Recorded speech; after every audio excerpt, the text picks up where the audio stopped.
చేస్తున్నాను. प्रदेश का बोझ आप उठाती हो, ఎక్కువ ధరల యొక్క భారం మీరు మోస్తున్నారు. इसीलिए हर महीने तेलंगाना की महिलाओं के बैंक अकाउंट में कांग्रेस पार्टी 2500 रुपए डालेगी. అందుకోసమే మహిళల బ్యాంక్ అకౌంట్ లో ప్రతి నెల 2000 రూపాయలు కాంగ్రెస్ ప్రభుత్వం చేయబోతున్నది. गैस सिलेंडर 500 रुपए का कर देंगे. గ్యాస్ సిలిండర్ ధర తగ్గించి 500 రూపాయలకి ఇవ్వబోతున్నాము. और तेलंगाना की महिलाएं कोने कोने में बस में फ्री के ले जाएंगी. తెలంగాణలో రాష్ట్ర వ్యాప్తంగా మహిళలకి ఆర్టీసీ బస్సుల్లో ప్రయాణం ఉచితంగా ఫ్రీగా జరగబోతుంది. రైతు భరోसा स्कीम 15,000 रुपए पर एकड़ किसानों को, 12,000 रुपए पर एकड़ मजदूरों को. రైతు భరోసా పథకం కింద ప్రతి రైతుకి ప్రతి ఎకరాకి సంవత్సరానికి 15,000 రూపాయలు ఇవ్వబోతున్నాము. భూమి లేని రైతు కూలీలకి సంవత్సరానికి 12,000 రూపాయలు ఇవ్వబోతున్నాము. इंदिरम्मा इंड्लू 5 लाख रुपए घर के कंस्ट्रक्शन के लिए गरीबों को. ఇందిరమ్మ ఇండ్ల పథకం కింద ఇండ్ల నిర్మాణానికి 5 లక్షల రూపాయలు మంజూరు చేయబోతున్నాము. गृह ज्योति 200 यूनिट बिजली मुफ्त में. గృహ జ్యోతి అనే పథకం కింద మీ అందరికీ 200 విద్యుత్ యూనిట్లు ఉచితంగా ఇవ్వబోతున్నాము. और युवा विकासम 5 लाख रुपए असिस्टेंस युवाओं को कॉलेज के लिए, कोचिंग के लिए. యువ వికాసం కింద ప్రతి యువకునికి యువతికి 5 లక్షల రూపాయలు ఆర్థిక సాయం చేయబోతున్నాము. और चेउता 4,000 रुपए महीने के सीनियर सिटीजन्स को. చేయూత కింద పెన్షన్ పెంచి 4,000 రూపాయలు ఇవ్వబోతుందని చెప్పి నేను మనం చేస్తున్నాను. ये हमारी गारंटी है. ఇది నేను ఇస్తున్న గ్యారంటీలు మీకని చెప్పి నేను మనం చేస్తున్నాను. चुनाव के बाद पहली कैबिनेट मीटिंग में ये हमारी गारंटी को हम कानून बना देंगे. ఎన్నికల తర్వాత మొదటి కాంగ్రెస్ పార్టీ క్యాబినెట్ మీటింగ్ లో ఈ గ్యారంటీలన్నీ అమలు చేయబోతున్నాము. मैं आपको बता रहा हूं 2 दिन नहीं लगेंगे, पहले दिन हो जाएगा. నేను మీకు మాటిస్తున్నా, ఇచ్చిన గ్యారంటీలు మొదటి రోజే చేయబోతున్నాము. कर्नाटक में भी हमने कहा था, वहां पे विपक्ष ने कहा यह काम किया नहीं जा सकता, 1 दिन के अंदर हमने कर दिया. కర్ణాటకలో నేను చెప్పిన అక్కడ ప్రతిపక్షాలు మీరు చేయలేరన్నారు. మేము ఒకే ఒక రోజులో కర్ణాటకలో కూడా అమలు చేసినాము. आपके चीफ मिनिस्टर कहते हैं इन स्कीम्स के लिए पैसा नहीं है. మీ ముఖ్యమంత్రి కేసీఆర్ ఈ స్కీమ్లకి పైసలు లేవు అంటాడు. केसीआर जी आपकी सरकार नहीं होगी, जनता की सरकार होगी. కేసీఆర్ గారు ఇక మీ ప్రభుత్వం ఉండదు, ప్రజల ప్రభుత్వం ఉందని చెప్పి నేను మనం చేస్తున్నా. जो आपके जेब में आज जा रहा है वो निकाल कर हम जनता को देने वाले हैं. ఈ రోజు మీరైతే జేబులు నింపుకుంటారో కేసీఆర్ గారు, ఆ పైసలు ప్రజల్లోకి పోతాయని చెప్పి నేను మనం చేస్తున్నాను. 1 दिन में काम शुरू हो जाएगा. గవర్నమెంట్ వచ్చిన మొదటి రోజులోనే పని మొదలవుతుంది. आपसे मैं 2 और चीजें कहना चाहता हूं. ఇంకో 2 విషయాలు మీకు మనం చేస్తాను. पहली बात,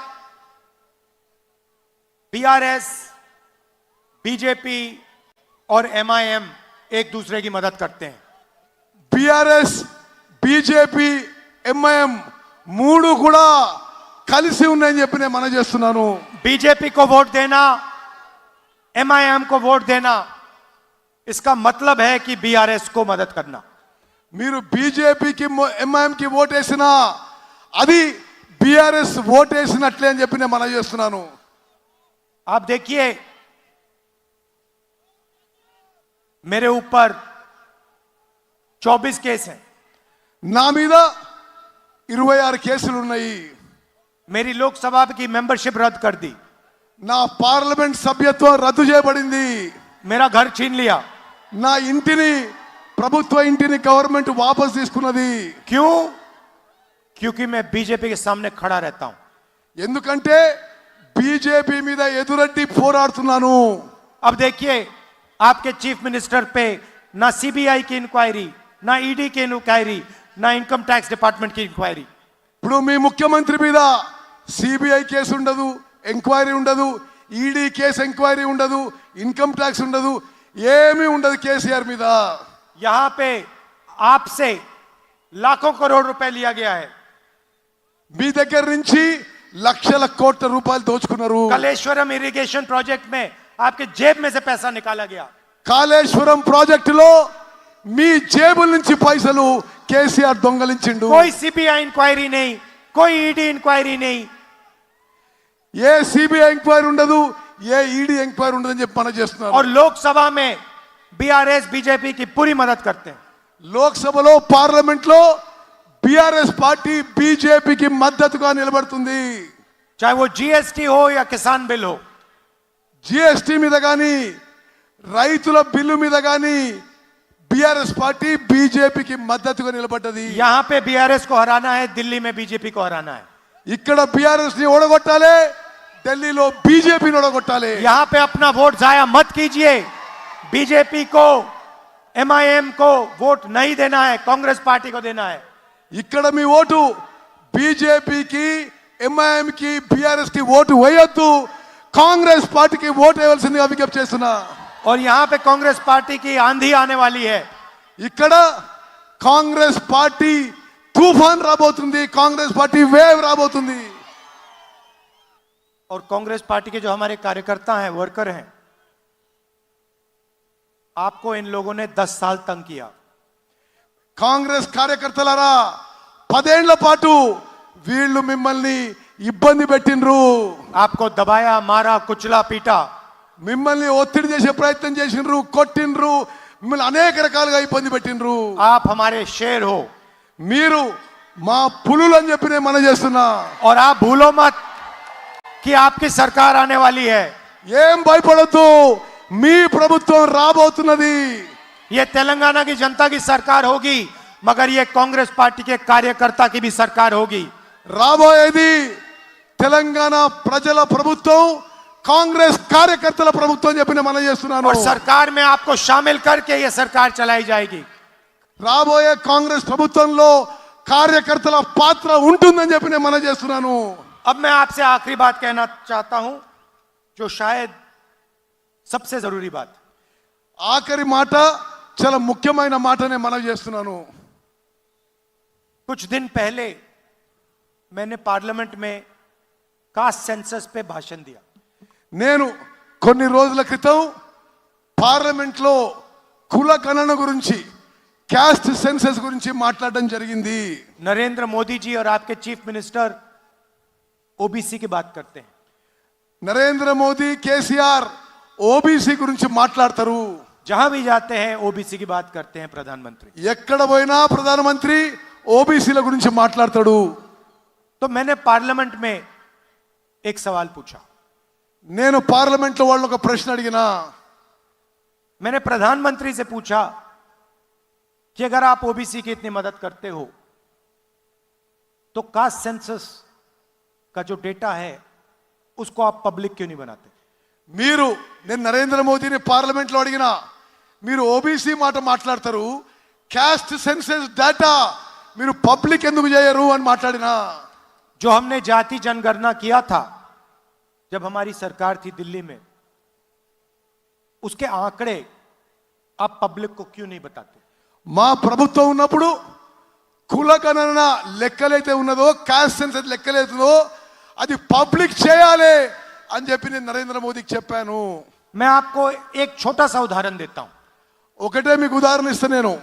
हिंदुस्तान की सरकार को 90 अफसर चलाते हैं। భారత ప్రభుత్వాన్ని 90 మంది అధికారులు నడిపిస్తారు. हर मिनिस्ट्री में सेक्रेटरी होता है, दिल्ली में वो सरकार चलाता है। ప్రతి మంత్రిత్వ శాఖలో ఒక కార్యదర్శి ఉంటాడు, ఆయన్నే ప్రభుత్వాన్ని నడిపిస్తాడు. आप मत सोचिए कि हिंदुस्तान की सरकार को मेंबर ऑफ पार्लियामेंट चलाते हैं। భారత ప్రభుత్వాన్ని పార్లమెంట్ సభ్యులు నడిపియరు. हिंदुस्तान की सरकार को ये 90 अफसर चलाते हैं। భారత ప్రభుత్వాన్ని ఈ 90 మంది అధికారులు నడిపిస్తారు. बजट में जो भी पैसा अलग अलग मिनिस्ट्रियों में जाता है, स्कीम्स में जाता है, वो निर्णय ये 90 लोग लेते हैं। బడ్జెట్ లో, స్కీమ్స్ లో భారత ప్రభుత్వం యొక్క పైసలు కేటాయించడం ఈ 90 మంది అధికారులు చేస్తారు. मनरेगा में कितना पैसा जाएगा आदिवासियों को कितना पैसा मिलेगा, मजदूरों को कितना पैसा मिलेगा, कौन सी कंपनियां प्राइवेटाइज होंगी, ये सारे के सारे निर्णय ये 90 अफसर लेते हैं। మన్రేగా కింద ఎన్ని పైసలు పోవాలి, కార్మికులకు ఎన్ని పైసలు పోవాలి, రైతులకు ఎన్ని పైసలు పోవాలి, ఏ స్కీమ్కి ఎన్ని పైసలు పోవాలి, ఏ కంపెనీని అమ్మేయాలి, ఈ అధికారులే నిర్ణయం తీసుకుంటారు। तो मैंने पार्लियामेंट में नरेंद्र मोदी से यह सवाल पूछा, मोदी जी ये 90 लोग हिंदुस्तान को चलाते हैं, आप ओबीसी की बात करते हो, इन 90 लोगों में से ओबीसी कितने हैं? నేను పార్లమెంట్లో నరేంద్ర మోదీ గారిని అడిగిన, భారతదేశాన్ని నడిపే 90 మంది కార్యదర్శుల్లో ఓబీసీలు ఎంతమంది అని చెప్పండి అని అడిగిన। आप कहते हो कि ओबीसी को आप शक्ति देते हो, तो आप मुझे बता दो इन 90 में से ओबीसी कितने हैं, और जो बजट है उसमें कितने प्रतिशत पैसे का निर्णय ओबीसी अफसर लेते हैं?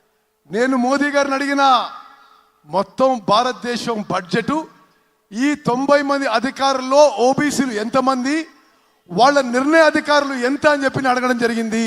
प्रधानमंत्री ने 1.5 घंटे बात की, मेरे सवाल का जवाब नहीं दिया।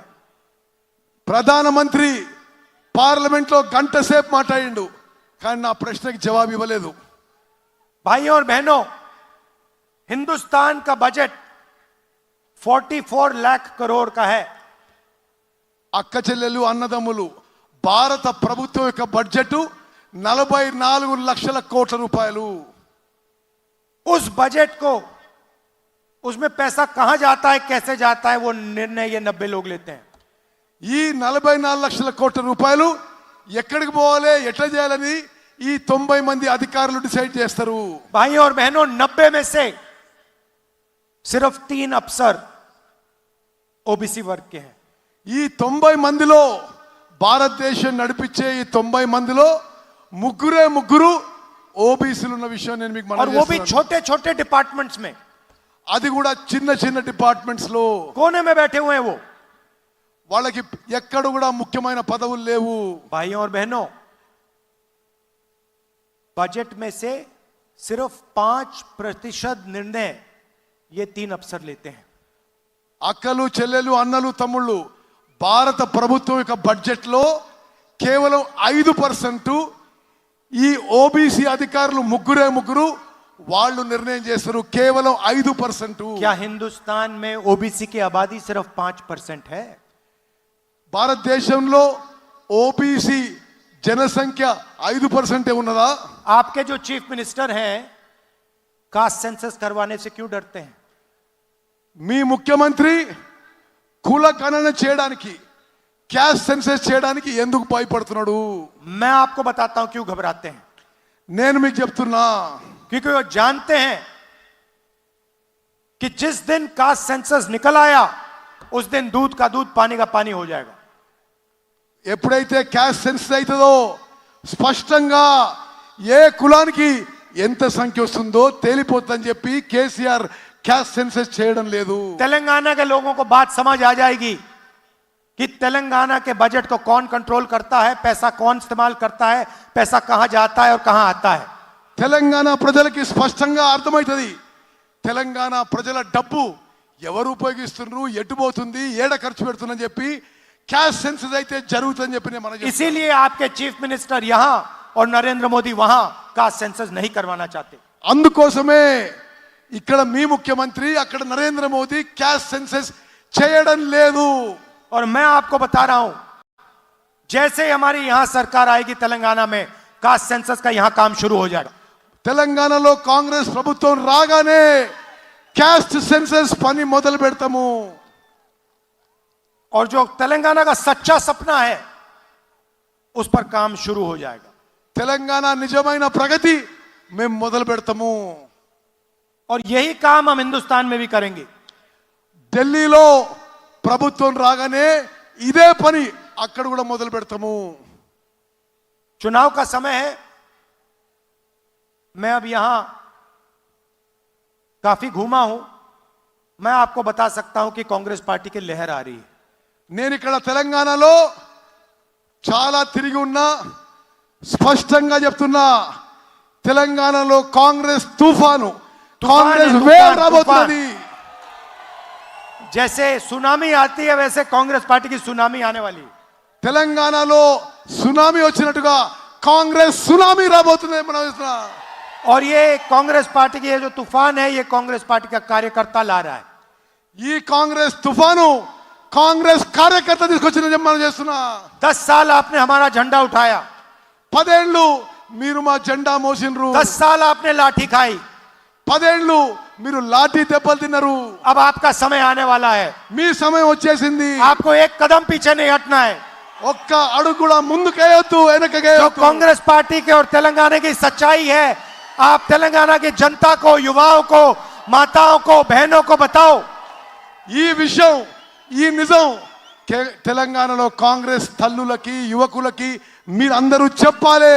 आप बताओ कि तेलंगाना को आपके चीफ मिनिस्टर ने लूटा है.